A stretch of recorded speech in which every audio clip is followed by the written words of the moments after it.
කාලිංග මාගේ 1215 මුළු අනුරාධපුර පොළොන්නර මුළු භූමියම පොළොවට සමතලා කළා. එයාටවත් මේක විනාශ කරන්න බැරි වුණා. චෝල කාලේ මුම්මඩි චෝල මණ්ඩලම් ජගන්නාථපුර ලංකාවේ නම් පවා වෙනස් කළා. චෝල බලය පැතිරිච්ච කාලේ සොලින්ටවත් මෙරට විනාශ කරන්න බැරි වුණා.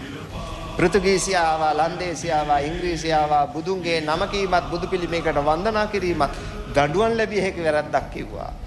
කාටවත් මොකුත් කරන්න බැරි වුණා. බුදුරජාණන් වහන්සේ අදිෂ්ඨාන කළයි තියෙන්නේ මේ රටේ ශාසනය ආරක්ෂා වෙන්න. ඒ නිසා පින්වත්නි කිසි කෙනෙකුට මේ රටේ ධර්මය විනාශ කරන්න එදත් අදත් කවදත් බැරි වුණා. ඔය කවුරුත් ඕක දැනගත්තොත් හොඳයි.